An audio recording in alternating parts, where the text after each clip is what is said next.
Hello there. What's going on, everybody? We've got a ton of stuff to talk about today. Star Wars Legion has so much news and content and future things coming, and a lot of this information that Ministravaganza gave to us was super exciting. So we're going to be talking about all of that today. I'm going to try and summarize everything. Obviously, there's going to be more videos in the future where I go into further speculation and further detail about everything that came out of here. But really, this is just going to be a good summary of everything that they talked about. And there's a lot.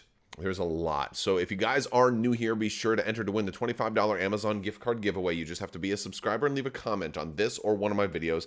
We've got giveaways going on all the time. There's still time left to go into Discord and join the giveaways channel down there. We've got a couple of different promos that are being given away. Givedeth away, and that you shall take iteth from me unto you. Anyway, also, I want to thank today's sponsor, Luxury Playstyle.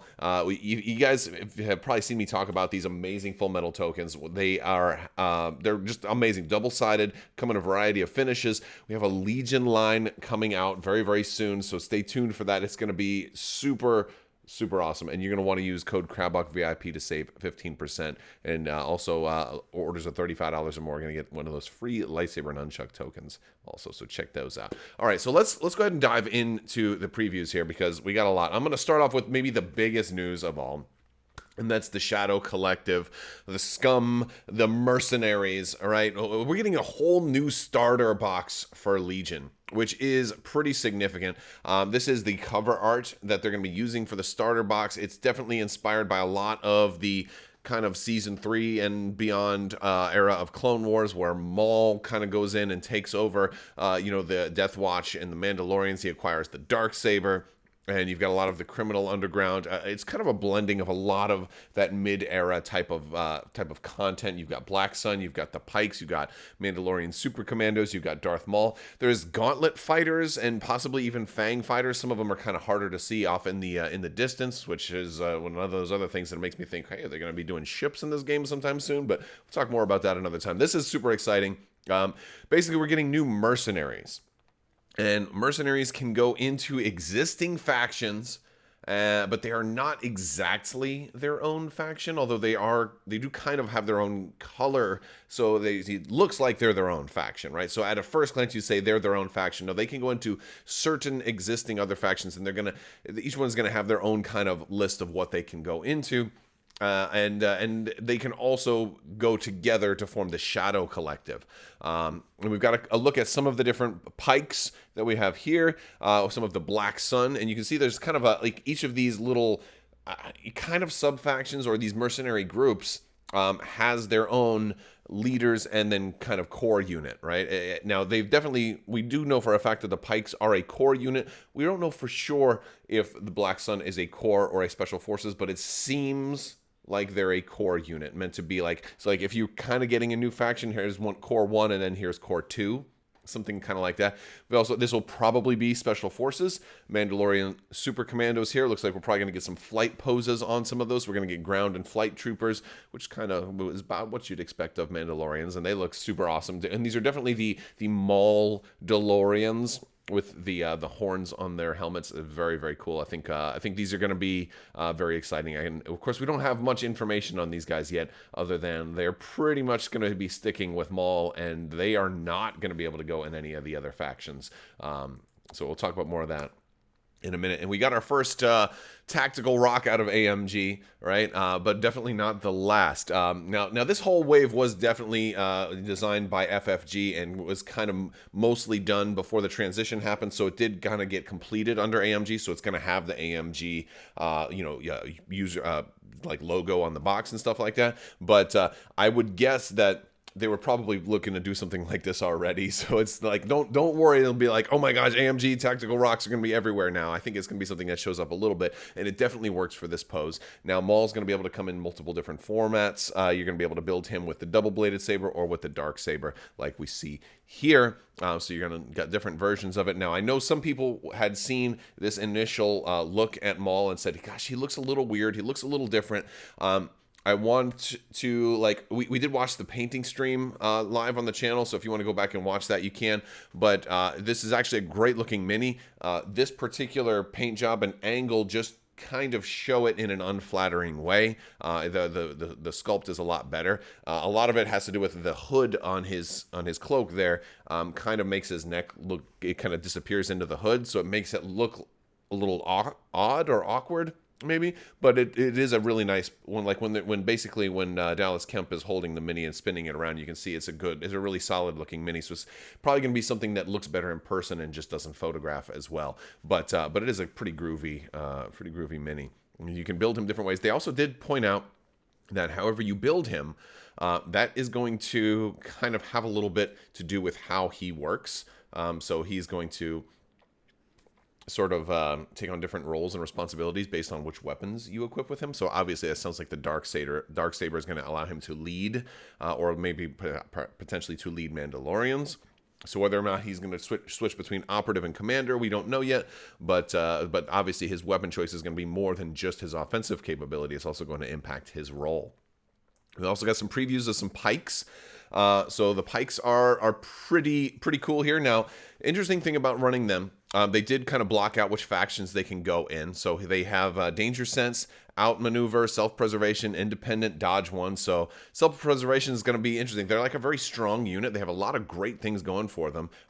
Decent offensive capability, especially in melee, which is not bad. But at the same time, they can't get orders unless it's from somebody with another Pike. You know, they have a Pike leader, and if you want to include the Pike capo there, you could potentially then give them orders. However, there's also, we didn't get a look at this card, but we had it described that there's an Underworld Connections card that gives something they believe that was called Allies of Convenience, which is a keyword that could allow, maybe, a droid commander to issue orders to the Pikes or something like that. We don't know which factions all these little groups can go into yet. But we do know that the Pikes can go into the Separatists, at least, because they did use them in a Separatists battle report. And by the way, the battle report went pretty well.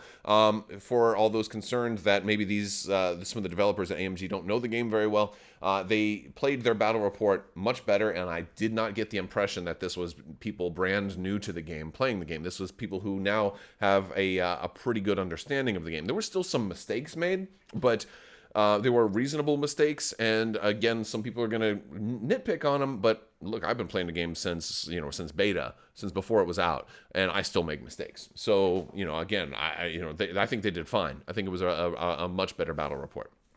Okay, so we have some more looks at some of the heavies that came with the Pikes. We've got the Electro Whip Soldier, who has Immobilize and Suppressive. Again, I think Immobilize is going to be very, very important, and he's also pretty cheap too. We consider he's only given them that melee. I mean, he can still shoot the regular gun, but yeah, I mean, 10 points for a heavy, that's awesome. And then the Pi Disruptor Soldier, I call him the Pi because he's a Pike, and it looks like Pi, P-I.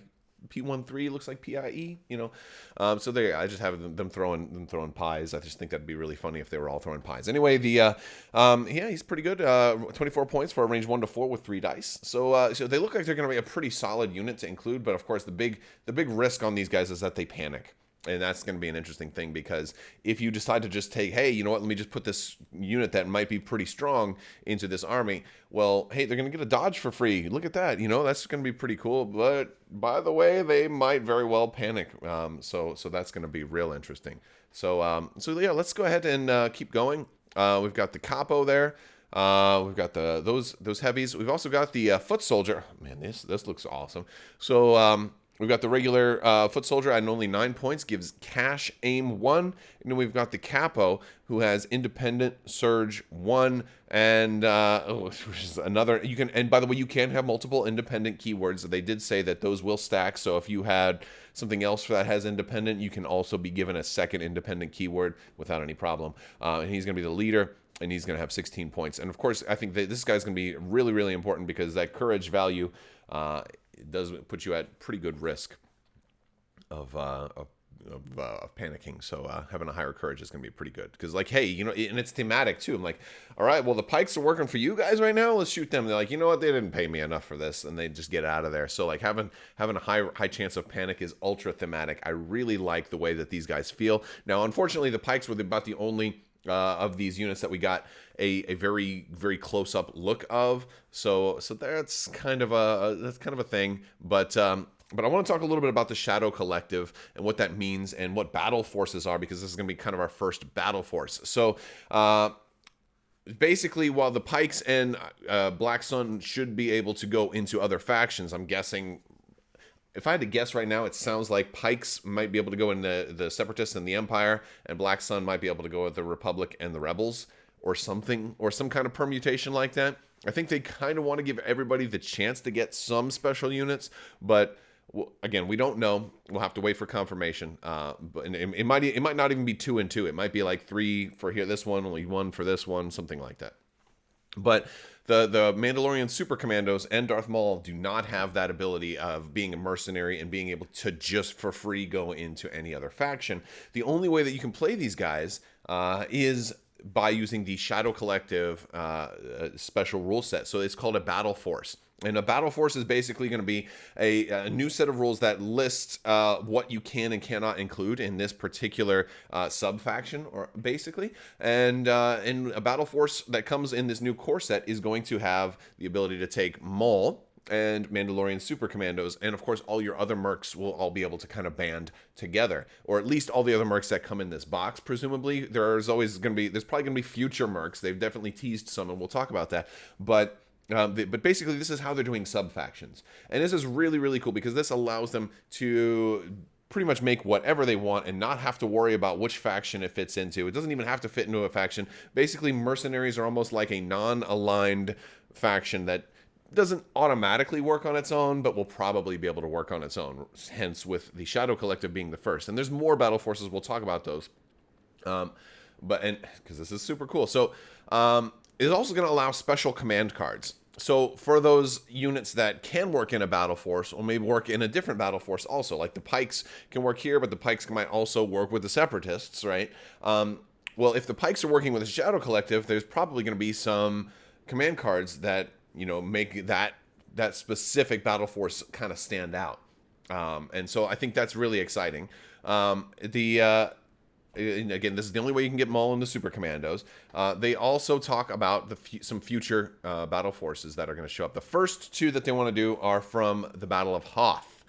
And so this is kind of interesting, because this kind of does, like, people have already kind of made Rebel Hoth-themed lists, but now all of a sudden there can be a bonus to doing this. Now, this does kind of feel a little bit like how leadership works in Marvel Crisis Protocol. However, I don't want people to think, oh, they're just making it just like Marvel Crisis Protocol, because, again, this was all started under FFG. So, you know, like, this whole concept was started under FFG, so, like, it just makes a lot of good sense. If you bring an entire Hoth Rebel list, maybe there's some bonus command cards that you can get. And this is all, by the way, this is all going to be tournament legal and casual play legal. So this is all, like, official stuff. It's not just a side event. This is all going to be, like, fully fledged part of the game, which is super cool. So yeah, they're going to have the Echo-based Defenders and Blizzard Force. And Blizzard Force is really exciting, because that kind of leads me into speculation territory. But I'll get into that later, and we'll talk more about that in the future. So those are our first 2 battle forces basically for the Empire and the Rebels. Cool thing about this is they can do whatever they want. They can just say they have the opportunity with battle forces to impact, you know, what your list building is. That might mean, hey, you know what? No special forces for this one. Only, you know, maybe you can get 3 heavies or something like that, right? It's possible. It's definitely possible. So it gives them a ton of flexibility without totally breaking the faction, because now they can compartmentalize a rule set for a specific bubble of units, and only in that. So it's a really, really cool thing.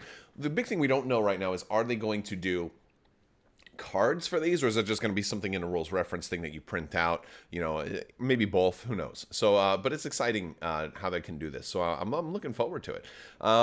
There's also going to be Clone Wars stuff. So we're going to get a droid invasion battle force at some point, and also a 501st. And I know a lot of you thinking, hey, they'd said custom command cards. Could this be their opportunity to do Order 66? I guess we'll have to wait and see. So that's really all we know about Battle Forces right now. There's going to be more coming, and the first one will come with the Shadow Collective box. Exhale. All right, so that's just the first part of so much more that we have to talk about. I know this is just a crazy. I'm sorry that this is going to be a long video. Next up, we've got the rest of the Kashyyyk wave. And I probably should have led with this, but it's a little bit less exciting because we're so much closer to actually getting this stuff, right? We don't have a release date yet on Shadow Collective. I know they're aiming for early next year, but shipping is crazy right now. So we're really not sure. And I don't want to say this will be out in Q1 of 2022. We don't know that just yet. I think that's what they're hoping for. All right. So we got some previews of our new heavies that are coming at the end of the Kashyyyk wave, because we really hadn't had too much of a look at these yet, and a little turbo tank teaser and some of the concept art I thought was kind of cool, so I wanted to incorporate that. They didn't say anything about it. Sometimes art is just art, so don't read too much into that. All right, so the infantry support platform is going to be a 65-point heavy, which is super cheap. Now, that seems cheap at first until you take a look at the hard points, happen to all be 40 points each. It's got armor 3, cover 1, hover ground, weak point, rear and sides, but it's got surge to hit and surge for defense, white defense dice, only 7 health, speed 3. So it's fragile for a heavy, but still fairly tough. It kind of feels like a support, right? Just like this, it feels like a support. And one of the cool things that the Republic likes is they use fire support a lot. All of their core have fire support. So I'm like, hey, here's a surge to hit guy that can go out there and you do some fire support stuff. Well, if you want to run the 327th Star Corps Elite Armor pilots, you can now have your surge to crit ability when you're using fire support, which is kind of cool. I mean, you've already got surge to hit, but if you're shooting into cover or things like that, or you're shooting against people with dodge tokens, surge to crit. Surge to crit is a bigger deal when it's on somebody that doesn't have any surge, but still pretty cool.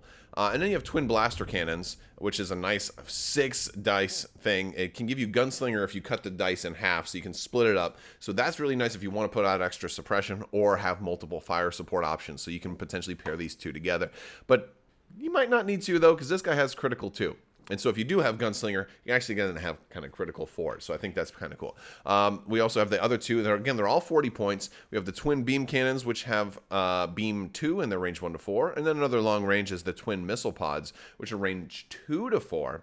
But it's for red, and you also have the option of being able to split these two. So maybe the twin missile pods will work better with the Star Corps. This way you can get that critical stuff because you kind of already have some of it here.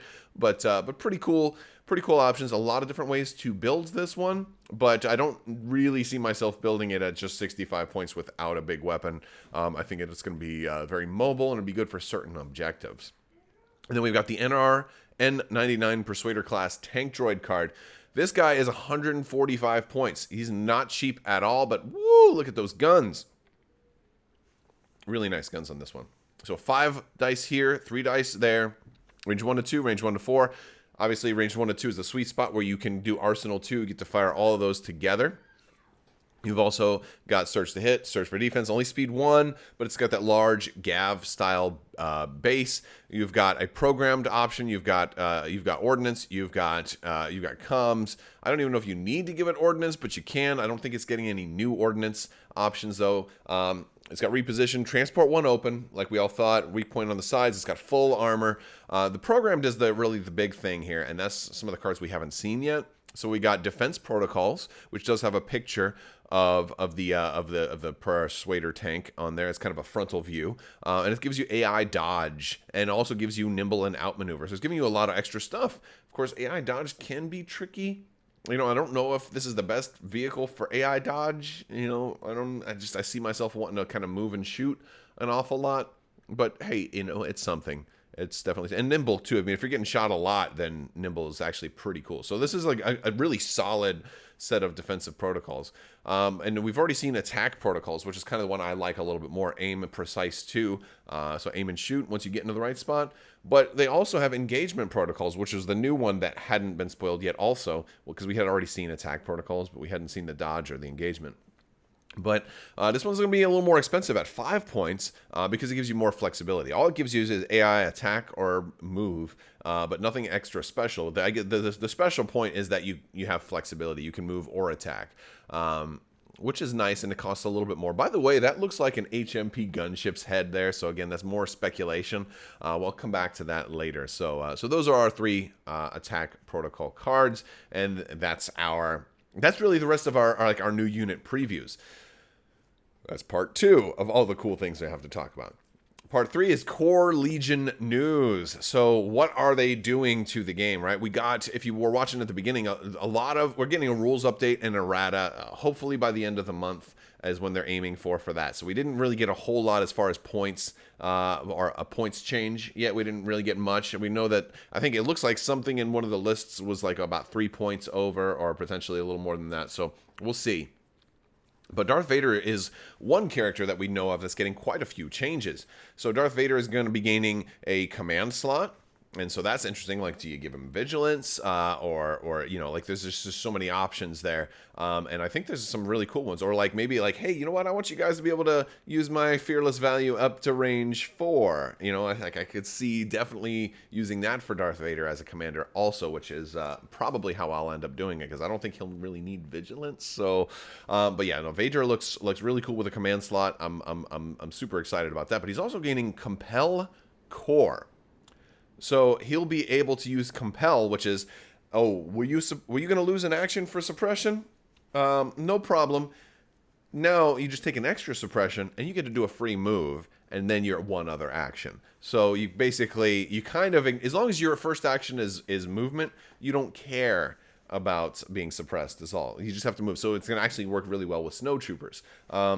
And so Compel is a really, really cool ability, but it's only going to work for core. So you're not going to be able to make your dewbacks or special forces and stuff like that be able to compel. But you still, because he's fearless, he doesn't really care about, you know, suppression, and the people around him don't really care about suppression. The thing that will totally make a new Vader list fall apart is if he dies and all of a sudden the stormtroopers near him have like 20 suppression on them, or like, oops. You know, and then game is kind of over, right? So maybe you run Vader with some snowtroopers and then as many spare medics as you can find, just to make sure he don't die. But he's got other tools to help Vader live. His cards Darkness Descends are getting an upgrade.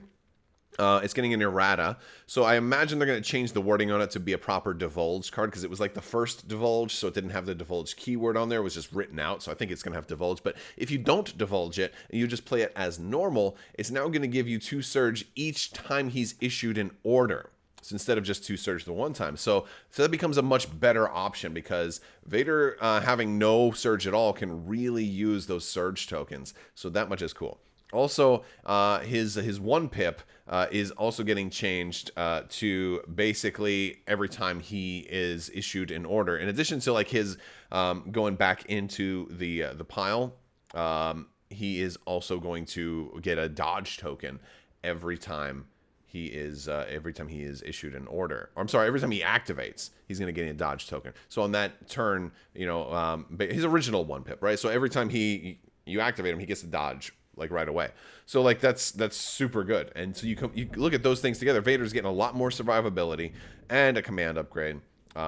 Super cool, man. Really, really cool. So now let's talk about other errata. Like, they didn't really tell us specifically much about other errata, but they did kind of talk about a lot of it was geared more toward the Galactic Civil War factions, so the Empire and the Rebels. That kind of sounds like maybe Boba Fett, maybe Han Solo, Chewbacca, stuff like that. I guess we're going to have to wait and see. They did say there would be some for the Clone Wars factions too, but since those didn't kind of suffer from like early lack of like, where are we going to be in 3 years kind of problems, that the Clone Wars stuff is a little bit closer to the target. So most of the errata that we'll see will be, most of those changes will be Galactic Civil War focused. Again, that's kind of aiming for the middle of the year. Now, also, they only core, they did say they're not really worried about taking a lot of core rule changes, but the one that they're looking at right now, and I think is close to being finalized, is how you basically do your objective, condition, and deployment cards. Those battle cards, you have 4, and of course your opponent, you eliminate 1, so it's never kind of the same. They're looking at making this an actual, like a 4x3 instead of a 3x3. So you're actually going to use all 4. And so that's interesting. Obviously, we need a little bit more clarification on exactly how that's going to work. Does that mean that you're going to pick 5 cards and still eliminate one, or what? But basically, they want a wider selection here. I'm curious how the picking and elimination will work, and how all of the specifics to that system work. But they basically want it to be a little bit more open-ended and a little bit less like trapping your opponent into a feels bad kind of map. I think that's kind of the goal there. So I'm not sure, because this is the only one that's like a kind of a change to the actual gameplay, but it's only the change to how you set up the game. So at the end of the day, you're still going to have one objective, one deployment, and one condition. You just have maybe a little bit more options on how you get to a specific one. So because in this way, like if I'm blue player and I really, really want key positions, I can guarantee that we get key positions. But if there's a 4th one there, I can't exactly guarantee it. So I think that's maybe what they're looking for. They have a little bit of a guess factor in there. And so that works. I guess that works. Let's also talk about tournaments, right? They're still talking about supporting tournaments. They still want to support store level organized play. They still, but they're not doing worlds right now. Like the same thing with all the other games. They're not planning a worlds right now because of the fact that the pandemic is still raging on and it's still not safe, and they don't want to basically tell people, hey, fly in from overseas and stuff and come to this huge tournament, and then people, bad things happen, then there's liability and stuff like that. It's just not a good time to do stuff on that big of a scale. But they are going to have a presence at Adepticon, and they'll have both competitive and narrative events there, so that's good. And they're doing that for all 3 games too, by the way. And they still want to do more store level tournaments as well as scenarios. They talked about it, like some of the different scenarios they're talking about that might influence list building. They talked about an unnatural Dianaga scenario that Plumber, I believe, was working on, and they're also still working on Vader Down, which they said likely will be like a 1 versus 2 scenario, Darth Vader versus 2 full armies. So that sounds like it could be kind of interesting, could be kind of crazy. I don't know. We'll have to see. I don't really have high hopes for the narrative and fun scenarios as much, because I usually tend to focus more on the actual core game. So I think the other, like the Shadow Collective stuff and the Battle Forces, are more of a bigger deal for my personal playstyle. But a lot of people have, hey, there's different strokes for different folks. So, let me know in the comments which type of gameplay you're more interested in, narrative or core gameplay, and things like that. And that's about it for the core Legion news. And then, of course, we have the future. The future, right? More stuff. This is more distant future, so beyond the Q1 of 2022. We're talking stuff that might go all the way up to the end of 2022, stuff that, if there are any delays, we might not see until 2023. What kind of stuff are we talking about? Well, they showed us some concept art. We talked about swoop bikes. This one might not be as far out. This one might be like mid-2022. I'm not sure. They didn't give us dates for this, but this is just some teaser art they showed us. Likely going to be mercenary type stuff. Swoop bikes. Dude, this is like Shadows of the Empire stuff right here, right? They didn't say Shadows of the Empire, but I mean, we got Black Sun, we got swoop bikes. Let me know.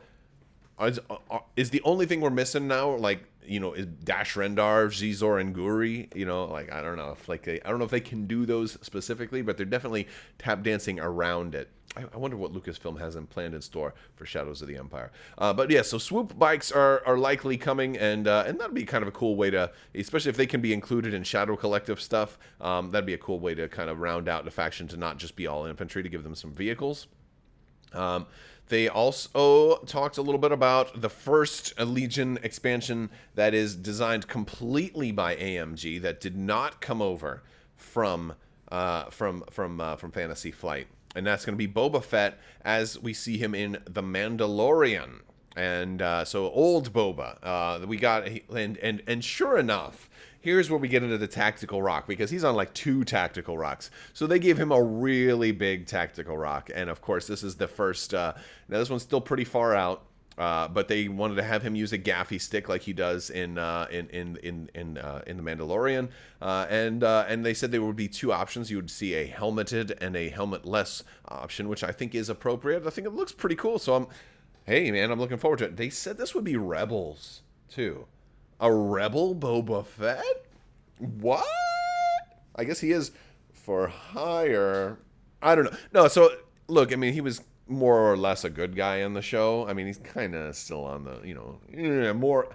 a little bit less of the more and a little bit more of the less, but you know, it's still kind of a good guy on the show. So I guess that works. This will be the first one. They're going to do more stuff from The Mandalorian. They definitely said, yes, absolutely. We are definitely planning to do more characters from The Mandalorian. So Din Djarin, the Child, or Grogu, IG-11, Moff Gideon. I think we're all named specifically. So, and I'm sure, and many more. So this is all stuff that's, you know, really far down the pipe.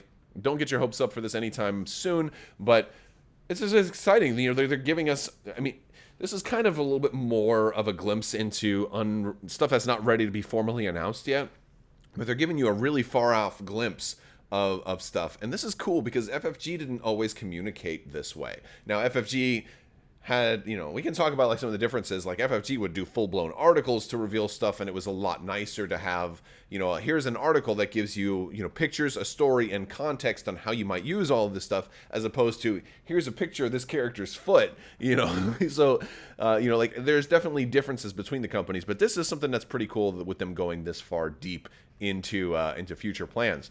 Also, another big thing since 2023 is the Return of the Jedi's 40th anniversary. They did confirm Ewoks. I am not joking.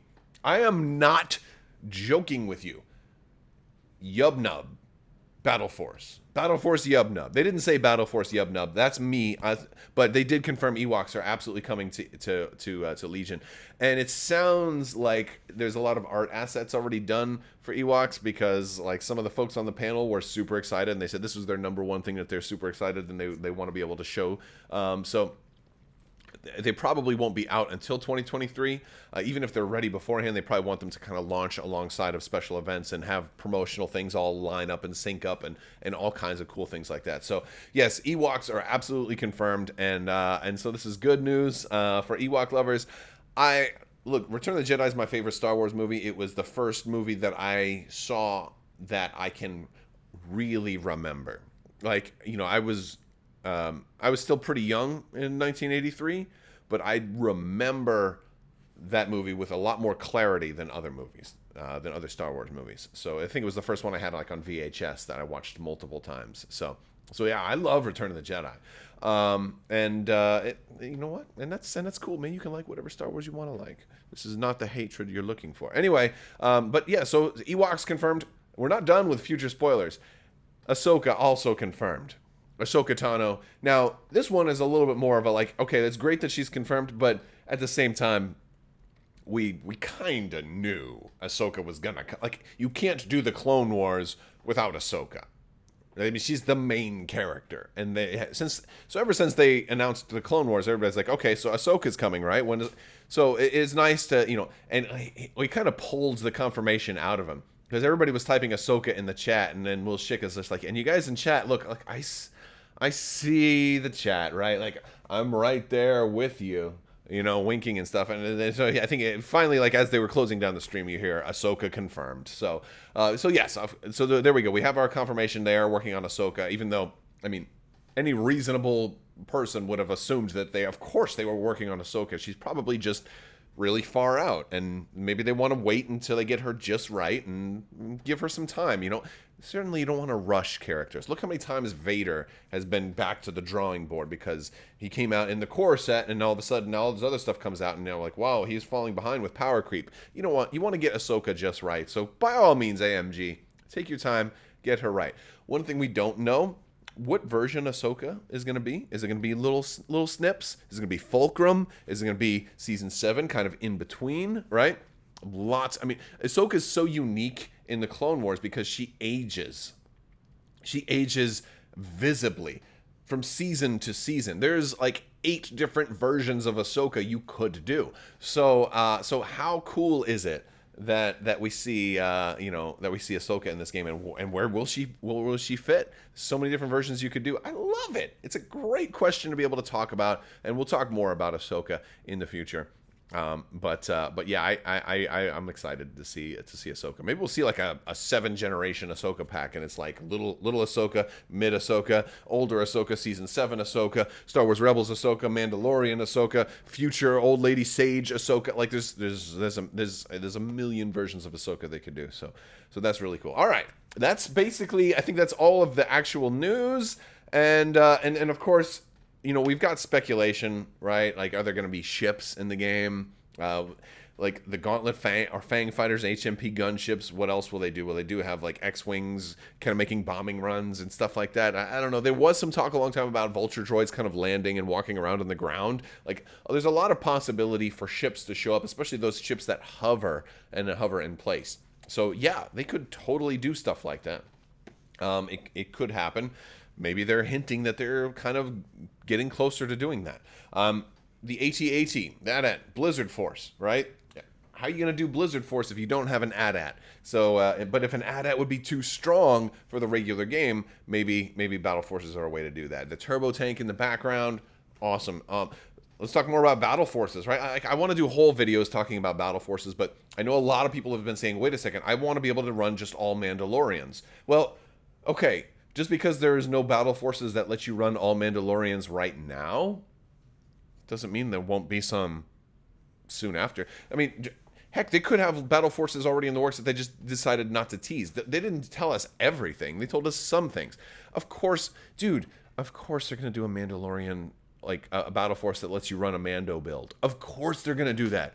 Of course they're going to do that. I don't need AMG to even confirm it because it's a no-brainer. It's as sure of a thing as them doing Ahsoka. All right, Mandos are super hot right now. And with the Mandalorian also still in production, of course they're going to do a Mando build. Maybe they just want to wait for some of the extra Mandos from the Mandalorian to actually do it, right?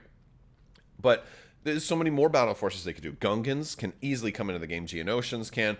Wookiees. Maybe Wookiees actually have one that's coming because a lot of people have said, hey, how are we going to run our Wookiees without core? What if I want to run a Wookiee-only build? Well, maybe there'll be a Battle Force for Wookiees that says, oh, special rule, you don't need to have core.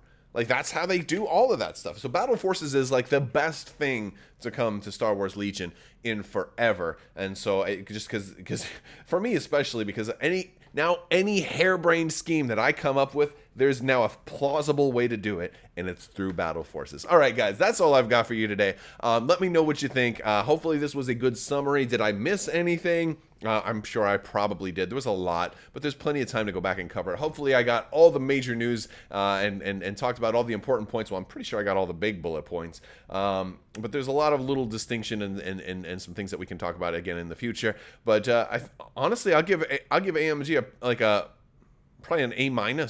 You know, like they did a really good job. There were some technical difficulties during Ministravaganza, but and there was some kind of like, hey, tomorrow in this stream you'll see this, but it wasn't there. We had to wait till another stream. So again, some kinks to get worked out, but I think AMG did a really good job as far as serving the Legion community during this particular event, especially in the wake of all the uncertainty that's been going on right now. So it'd also been kind of cool if they could have given a shout out to Luke Eddy for doing such great work on this Shadow Collective wave.